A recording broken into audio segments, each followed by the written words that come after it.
This is my true story. I gave my whole life to my son, believing he would carry my name with honor. I worked long hours, stayed loyal to him even after my marriage ended, and gave him everything he needed to build his future. But nothing prepared me for the betrayal that came. One day, I discovered he was having an affair with my ex-wife, the very woman who once broke me. My own blood had turned my pain into his secret pleasure. That day, I decided his children would learn the truth. Before I reveal what I did next, tell me where you're watching from and what time it is right now. And please subscribe so my story can reach more people. From the day my son was born, I carried the weight of responsibility like a second skin. Life had not been easy. My marriage cracked under the pressure of disappointments, arguments, and silences that grew longer with each passing year. Eventually, divorce split the family apart. Yet through all of that pain, one thing never broke: my devotion to my son. I told myself that no matter what happened between his mother and me, I would not let him feel abandoned. I would not let him grow up thinking he was unloved. Every decision I made, every coin I saved, every hour I worked, it was all for him. When he was a child, I worked double shifts in factories, coming home with aching bones and blistered hands. Even on the days when my body screamed for rest, I kept going because I wanted him to have a future better than mine. I skipped meals so he could eat full plates. I patched up my old shoes so he could wear new ones to school. I smiled through exhaustion so he would never feel the heaviness of the struggles I carried. I told myself that one day he would look back and understand the sacrifices his father made quietly, in the shadows, without complaint. When he grew older, I paid for his education. Tuition fees, textbooks, uniforms, they all piled up like mountains, but I climbed them one by one. I sold heirlooms from my family, items that held deep memories, just to keep his schooling steady. I reminded myself that those objects could not walk into the future, but my son could. He was my legacy, my bloodline, my reason to endure humiliation and hardship without faltering. When he stumbled in life, and he stumbled often, I was there to pick him up. I helped him buy his first house, co-signing when no bank trusted him alone. I paid off debts he collected from reckless choices, never once throwing his failures back in his face. I believed that being a father meant carrying the weight of your child's mistakes until they learned to walk steadily on their own. Even when I was disappointed, even when I saw him taking advantage of my silence, I told myself, he will mature, he will change, he will one day understand. Through every storm, I guided him. I taught him to value hard work, to respect family, to never forget the sacrifices of those who came before him. I thought my lessons had sunk deep into his heart, even if he didn't show it. I believed that blood was stronger than any temptation, that no matter how far he strayed, loyalty would always bring him back to me. My son, I thought, would be the one to carry my name with dignity, to be my comfort in old age, to prove that my years of sacrifice had not been wasted. I never asked for much in return, not riches, not grandeur, just respect. Just loyalty. Just the simple kindness of a son who understood how much his father had given. I believed I had earned that much at least. But I was wrong. What I received instead was betrayal so deep it cut through every sacrifice I had ever made, leaving me wondering if those years of devotion had been nothing more than a fool's dream. Betrayal never arrives all at once. It slips into life quietly, like water dripping on stone, wearing it down little by little, until one day the cracks are too deep to ignore. I began noticing changes in my son long before I understood the truth. At first, it was the way he avoided me. When I called, his answers were short, distracted, like he was always rushing to be somewhere else. When I asked to see him, he made excuses: work, friends, obligations. The boy who once followed me everywhere, who once clung to my side with wide eyes full of trust, now looked at me as if I was a burden on his time. At family gatherings, I saw the arrogance settling in his posture. He walked into rooms with his head tilted high, his words laced with superiority, as if he was above everyone else. When I spoke, he cut me off. When I offered advice, he rolled his eyes. I told myself it was normal, that children grow independent, that pride sometimes fills the space where gratitude should be. But in my heart, I felt something was off. It wasn't just independence, it was distance, intentional, cold, deliberate. There were whispers too, faint at first. Neighbors mentioned seeing him in places he had no reason to be. Friends of the family hinted at secrets he was keeping. I tried not to believe them. I told myself rumors are dangerous things, that people enjoy tearing down others. I defended him in silence, even when doubt began gnawing at me. But the more I watched, the harder it became to ignore. He avoided certain conversations, changed topics suddenly, and carried himself with the tension of someone hiding more than he was willing to admit. One evening at dinner, the crack widened. He barely spoke to me, choosing instead to spend the whole night whispering on his phone. When I asked who it was, he snapped, "Don't worry about it." Those words stung more than I expected. Don't worry about it? I was his father, the man who had sacrificed everything for him, and yet he treated me like an outsider in his life. That night, lying in bed, I stared at the ceiling and wondered how I had lost the closeness we once had. Was this my failure as a father? Had I given too much, too freely, that he now felt entitled to dismiss me? But the truth was darker than I could have imagined. His coldness wasn't just distance. His arrogance wasn't just pride. The cracks were leading me toward a betrayal I never thought possible. Whispers turned into evidence, and suspicion turned into certainty. I would soon learn that my son was not just hiding secrets.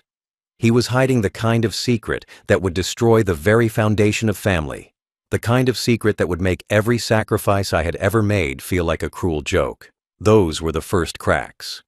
They looked small at the time, but now I know they were the beginning of the earthquake that would shatter everything. Some truths do not whisper. They strike like thunder and leave the heart trembling in their echo. The day I discovered my son's betrayal is etched into my memory like a scar. It began with something small, a missed detail, a strange coincidence. I had gone to drop off some papers at an address his secretary mistakenly gave me, and when I arrived, I saw a car I recognized. It was his. At first, I thought nothing of it, but then I noticed another car parked close beside his, one that churned my stomach with familiarity. It was my ex-wife's. My heart pounded as suspicion grew heavy inside me. I told myself it couldn't be. Not him. Not her. Surely fate would not weave such a cruel thread through my life. But as I stood there, hidden in the shadow of the building, I saw them step out together. The sight froze me in place. My son, my ex-wife, walking side by side, their faces close, their voices soft with the kind of intimacy that no father should ever see between his child and the woman who once shared his bed. I wanted to believe I was mistaken. I wanted to think it was business, or some matter I didn't understand. But then I saw her hand brush his arm, lingering too long. I saw the way he looked at her, not as a son-in-law figure, not as someone respectful, but as a man with a secret. And when she leaned close, whispering something that made him laugh, I felt my chest collapse. That laughter was not innocent. It was betrayal. The air around me grew heavy, pressing on my chest until it was hard to breathe. I turned away, my legs weak, and stumbled back toward my car. My hands trembled so badly I could barely fit the key into the ignition. I drove home in silence, my eyes blurred with tears, my mind echoing with images I wanted desperately to erase. But they would not leave me. My son. My blood. Entangled with the woman who had already broken me once. The days that followed were worse. Evidence piled up whether I wanted it or not. Receipts hidden in his things. Late-night calls I overheard when he thought no one was listening. A text message left open on his phone, filled with words I will never repeat, words that confirmed everything. There was no doubt anymore. My son was having an affair with my ex-wife. The pain was unbearable. It was not only betrayal, it was humiliation. To know that the woman who once walked out on me had now turned to my own son, and that he had accepted her with open arms, was like being mocked by fate itself. I felt stripped of dignity, robbed of the one bond I thought could never be poisoned. the bond between father and son. I ate alone at my table, the food tasteless, my chest heavy. I replayed memories of raising him, of the sacrifices I had made, of the trust I had given, and each time the memory ended with the image of him laughing with her, the woman who once vowed loyalty to me. The betrayal festered inside me, burning like fire that could not be put out. That was the cruel discovery. The night I confirmed it, I sat in silence for hours, staring at the wall, my tears dried, but my heart still bleeding. I knew then that the man I had raised, the boy I had carried through hardships, had chosen to shame me in the worst way possible. He had not just betrayed me as a father, he had mocked my very life, and I swore to myself, through clenched teeth and a trembling body, that he would not walk away unpunished. Humiliation is not always loud. Sometimes it is quiet, slow, and steady, like poison dripping into the soul until it spreads everywhere. After discovering the truth about my son and my ex-wife, I carried the weight of that knowledge like a stone chained to my chest. I did not tell anyone. I did not scream. I did not rage. I did not confront them. Instead, I swallowed it all, meal after meal, night after night, until silence became the only language I knew. Every evening, I sat at my table staring at the empty chair across from me. It was the same chair where my ex-wife once sat, and the same chair where I once dreamed my son and his children would gather around me with laughter and respect. Now it mocked me. That empty chair became a symbol of betrayal, of love twisted into humiliation, of sacrifices turned into ash. I placed my plate down and ate slowly, not tasting the food, my mind replaying the images of their affair again and again. I remembered the nights when I worked late, coming home with my hands blistered and my clothes soaked in sweat, just so my son could have shoes on his feet and books in his bag. I remembered the years when I skipped meals to make sure he never went hungry, and now, the same son looked at me with cold eyes, hiding a secret that cut deeper than any knife. I wondered if he laughed with her about me. I wondered if, while I sat alone, they whispered cruel jokes about the old man they had betrayed. The silence grew heavier with each passing day. My phone rarely rang, and when it did, it was never him. My house felt colder, emptier, though the walls were still standing. Shame seeped into every corner. I could not look at neighbors in the eye, even though they knew nothing, because in my heart I felt exposed. It was as if everyone could see my humiliation written on my face. At night, I lay awake staring at the ceiling. Sleep would not come. I thought about every choice I had made as a father, wondering if I had gone wrong somewhere. Had I given too much? Had I raised him with too much softness, too much sacrifice, too much silence? Had I loved him blindly, without teaching him the true weight of loyalty? These questions echoed in my mind like ghosts, haunting me until I felt myself wither under their weight. My humiliation was not only in what they had done, but in how powerless I felt. I was a man who had worked his whole life, a man who had carried others on his back. Yet I sat there voiceless, broken, forgotten. The betrayal was theirs, but the shame lived in me. I let it eat away at my pride until there was almost nothing left. But humiliation has a strange way of turning into something else when it has burned long enough. Each silent meal, each lonely night, each memory of betrayal hardened something inside me. My tears dried, but my resolve grew. The humiliation that once made me small began to shape itself into fuel for something greater. I knew I could not continue to suffer quietly forever. They had laughed in secret, mocked me in silence, and betrayed me in the dark. But one day, I promised myself, the light of truth would expose them. And when it did, it would not just strip them of pride. It would shatter the very image they had built for themselves. For now, I endured the humiliation. I let the silence eat at me. I let the shame sit on my shoulders. Because deep down, I knew patience would become my greatest weapon. The time for justice had not yet come, but it would. And when it did, my silence would roar louder than any laughter they had ever shared. Silence has a way of forcing a man to remember things he once buried deep. As I sat night after night in humiliation, I began to remember the secrets my son had spent his life hiding. For years, I had protected him from himself, shielding him from consequences that could have destroyed his name. I thought I was doing it out of love. I thought I was saving him from shame.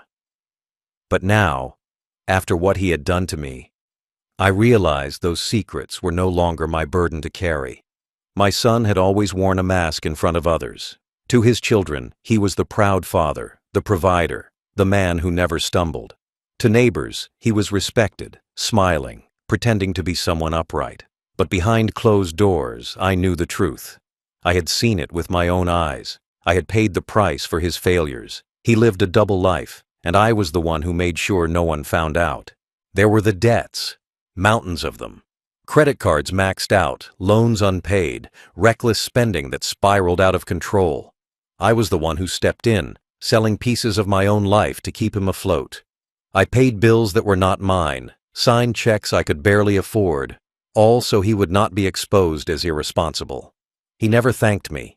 He took it as his right, as if my sacrifices were simply part of my role as his father.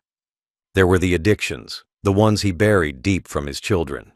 Nights when he disappeared into places respectable men would never be seen. Times when he lost money in games of chance, crawling back to me in secret, begging me to cover the losses so his family would never know. I remember sitting at the table, sliding money across with shaking hands, thinking I was saving him from destroying his future. But now, I saw it clearly.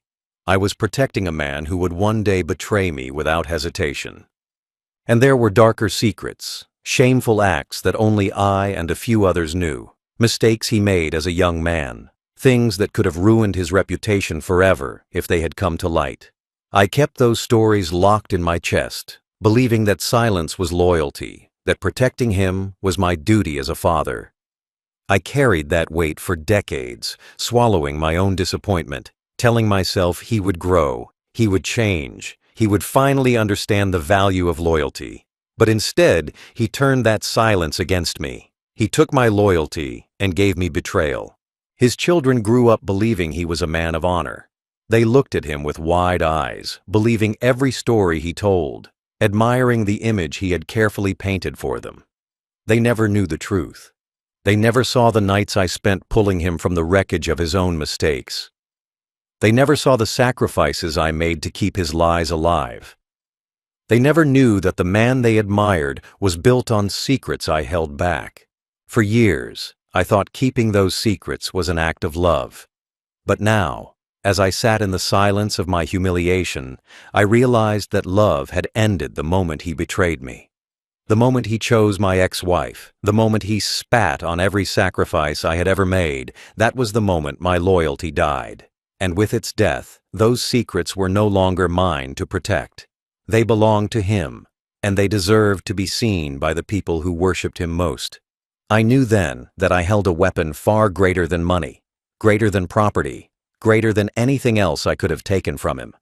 I held the truth he had buried, the truth his children never knew, the truth that could shatter his image forever. And as the weight of my humiliation hardened into resolve, I understood one thing. I would use that truth. If he could betray me with the woman who once broke me, I would betray his lies with the family who adored him. When betrayal hardens into resolve, a plan begins to take shape. My humiliation had burned long enough. It was now fuel. I knew I could not fight my son with fists or rage. Shouting would only make me look weak, and confronting him directly would give him the chance to deny everything, to twist the story until I became the villain. No. I needed a plan that was quiet, precise, undeniable. A plan that would cut deeper than any insult he had ever thrown at me. A plan that would strike at the very core of what he valued most, the way his children saw him. For years, his children believed their father was a man of dignity, a man of pride. They grew up admiring him, defending him, walking in his shadow as though he was untouchable. But I knew the cracks in his mask. I had lived through his failures. I had covered his debts, cleaned up his mistakes, swallowed his shame so they would never see it. Those children deserved to know the truth. They deserved to see the man behind the mask. And I deserved to let the weight I had carried for so long finally fall from my shoulders. I began gathering everything. Old bank records I had kept tucked away in drawers. Letters he had once written to me in desperation, begging for money, confessing to failures he now pretended never happened. Copies of documents I had signed to keep him from losing his home. Even notes from neighbors and people who had once confided in me about his reckless behavior. Piece by piece, I built a folder thick with truth, each page a blade sharper than any weapon. It was not rage that guided me as I worked. It was clarity. Every paper I touched reminded me that my silence had protected him for too long. Now, that silence was broken. The hardest part was deciding how to deliver it. I could have exposed him in public, at a family gathering, tearing away his mask in front of everyone. But I wanted something more personal. Something that would pierce him where it hurt most. His children. They adored him. They worshipped the image he had built. And so my plan became simple. I would invite them to my home. I would sit them down, not with anger, but with calmness, and I would hand them the folder. They would open it, and they would see the man their father truly was. I imagined their faces, shock, confusion, heartbreak. I imagined the silence that would follow, the silence he would not be able to twist or manipulate. Because once they saw the truth, they would never look at him the same again. His polished image would collapse, not because of rumors, not because of my words, but because of the undeniable evidence in their hands. And when they confronted him, when they looked him in the eye and asked why he had lied all their lives, he would have no defense. His mask would shatter, and his pride would bleed out in front of the very people he thought he could fool forever. The plan was not made in anger. It was made in patience. I waited until the folder was complete, until every piece of evidence was in place. Then I set the day. I called his children, told them I wanted to share stories about our family's history.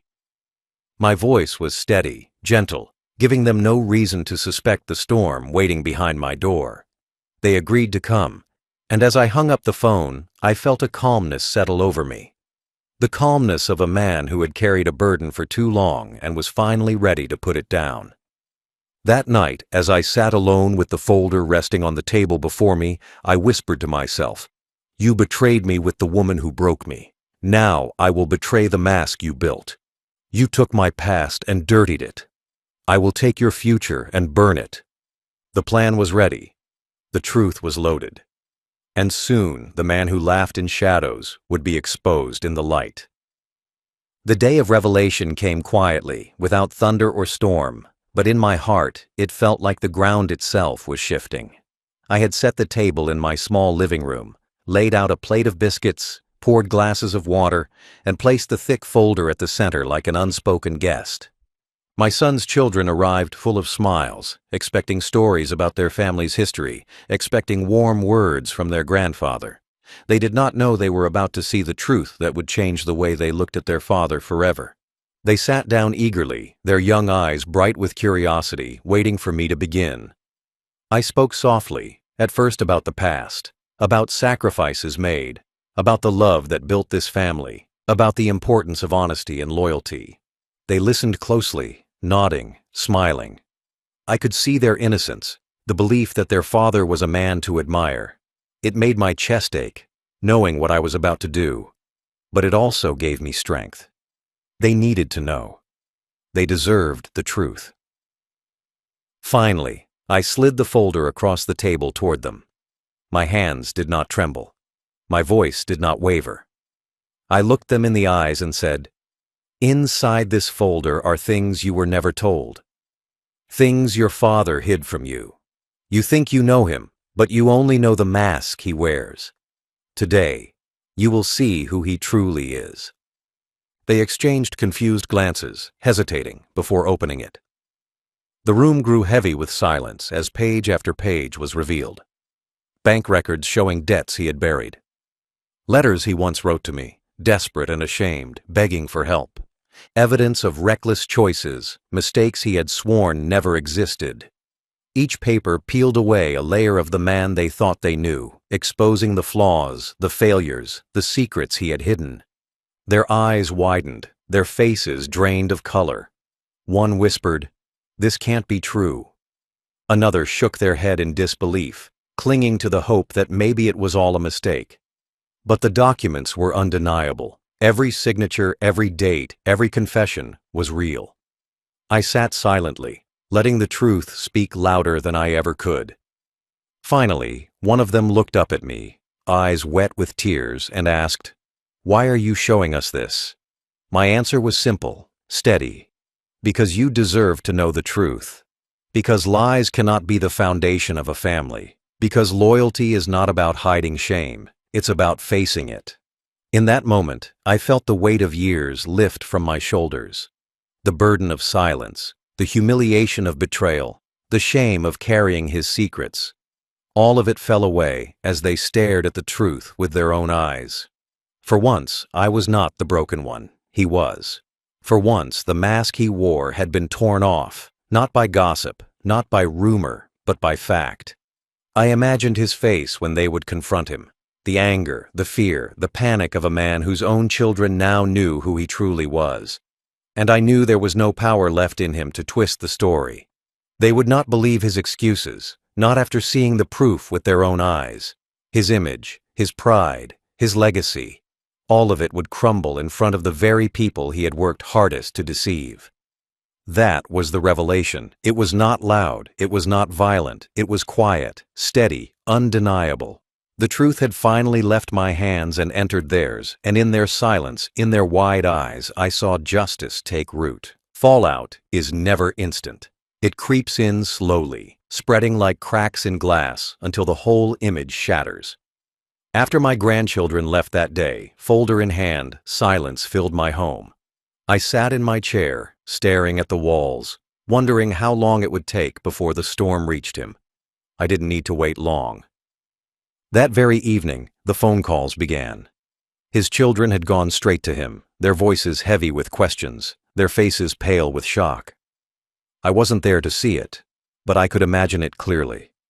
Their eyes, once filled with admiration, now filled with doubt and pain as they confronted the man they thought they knew. The fallout hit him like a hammer.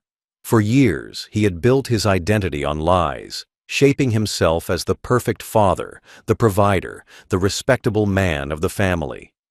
Now, with every word his children spoke, that mask cracked. They asked him about the debts. They asked him about the gambling. They asked him about the letters he had written to me, the proof of his weakness, the things he had buried deep in silence. Each question was another blow, and there was no way out. The papers did not lie, and he could not explain them away. His children looked at him differently, and for the first time in his life, he had no power to stop it. He came to me the next day, his face red with rage, his voice shaking with fury. He accused me of destroying him, of poisoning his children against him. His words were sharp, each one thrown like a knife. But I stood there calmly, letting him vent his anger. I did not shout, I did not fight. When he finally stopped, breathless and desperate, I said the only truth that mattered. You destroyed yourself when you betrayed me. I only gave them what you hid. He froze, his rage flickering into silence, because he knew it was true. The humiliation that burned in his eyes was deeper than anything I had ever seen. He wasn't angry at me. Not really. He was angry at himself, at the truth, at the fact that the image he had crafted so carefully was now in pieces. And worst of all, the people who mattered most to him, his own children, were the ones who had seen him fall. The whispers began soon after. Families talk, neighbors talk. Word spread quickly that his children no longer looked at him with respect. People noticed the tension in his household, the way conversations stopped when he entered rooms, the way his children pulled away from him. His reputation, once polished, began to crumble under the weight of truth. The man who once strutted with pride now walked with his head lowered, burdened not by my actions, but by the evidence of his own mistakes. And I found peace in the fallout. For years, I had carried his secrets like chains around my neck, protecting him while he betrayed me. Now, those chains were gone. My silence had ended, and with it, my humiliation. The burden of truth had shifted from me to him, and I felt lighter than I had in decades. I sat at my table, eating my meals in quiet dignity, no longer haunted by the knowledge of what he had done. His children knew. The world knew. And that was enough. Fallout is painful, yes, but sometimes pain is the only teacher strong enough to break arrogance. My son had mocked me with his betrayal, but now he lived every day with the shame of being seen for who he truly was. That was the fallout he could never escape. The aftermath of my decision stretched across weeks and months, not just days. It was not one single event, but a chain reaction that touched every corner of my son's life. His children, who once clung to him with admiration, now looked at him with suspicion and disappointment. I could see it in their eyes when I met them afterward. The innocence was gone. They no longer spoke about him with pride. They no longer defended him blindly. The pedestal he had placed himself on was gone, shattered into dust. That loss of respect from his children was the deepest wound of all, and I knew it. At home, his anger simmered like fire without air.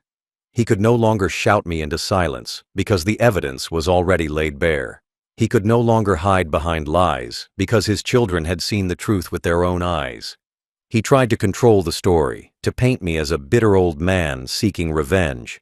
But no matter how many excuses he invented, the papers in that folder screamed louder than his words.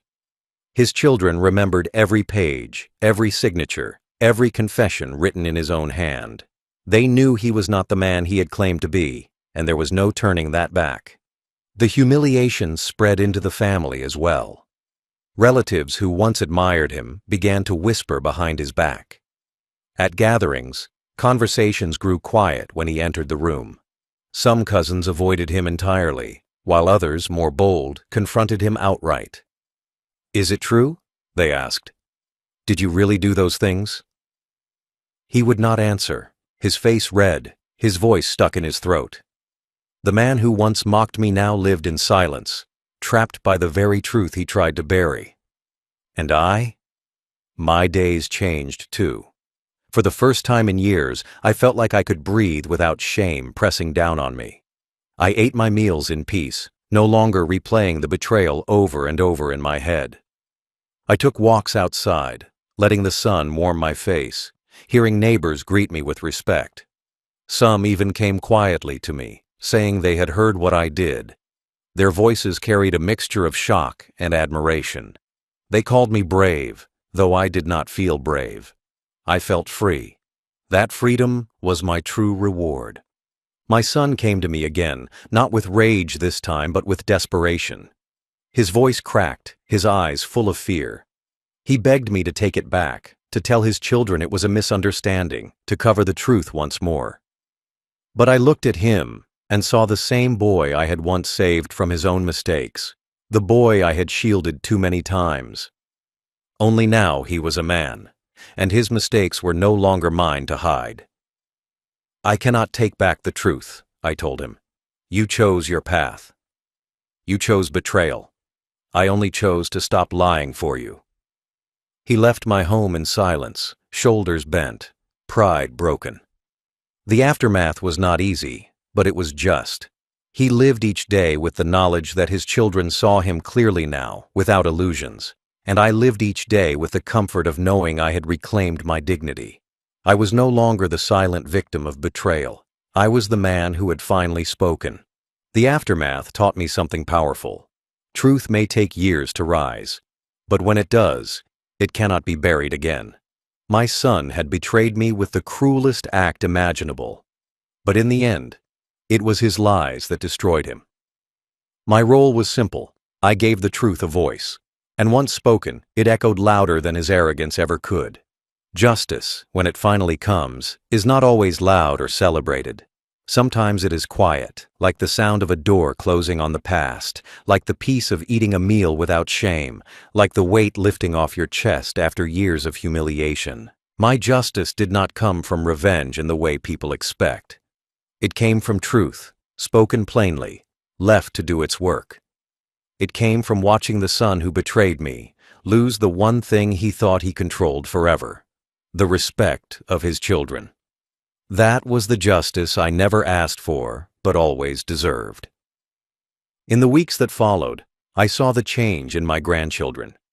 They visited me more often, sitting at my table, asking questions about family, about honesty, about life. They no longer spoke of their father with blind admiration. Instead, they asked me for guidance. They wanted to understand the sacrifices of the past, the meaning of loyalty, the weight of betrayal. For the first time, I felt like they saw me clearly, not as an old man sitting alone, but as the foundation of the family they had almost forgotten. That shift in their eyes was my victory. As for my son, his fall was steady and merciless. He tried to rebuild his image, to convince others that I had lied, but the evidence was too strong. His children carried the folder in their minds like a shadow, and no words could erase what they had seen. The more he tried to defend himself, the more hollow he sounded. He became a man trapped in his own lies, a prisoner of the truth he had buried for decades. That was justice, too. Not by my hand, but by the weight of his own choices. I did not seek to destroy him completely. That was never my goal. My goal was dignity, and I found it. My goal was truth, and I spoke it. My goal was freedom from the humiliation of carrying his secrets, and I achieved it. That, for me, was enough. I lived my final years not as the broken father betrayed by his son, but as the man who reclaimed his voice.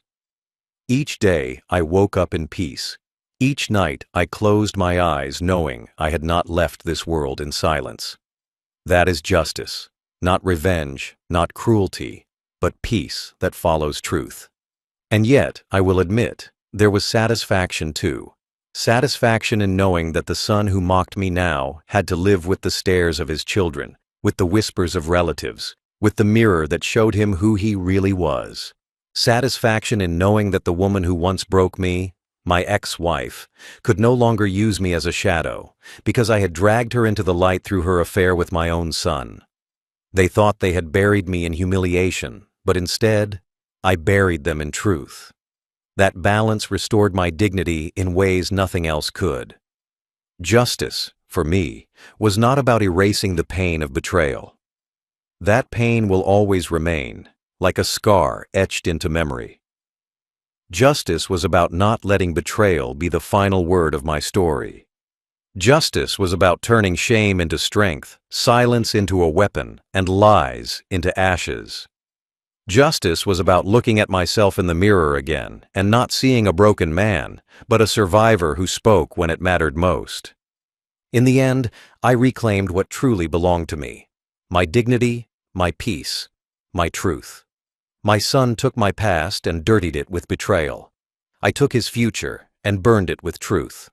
That was my justice.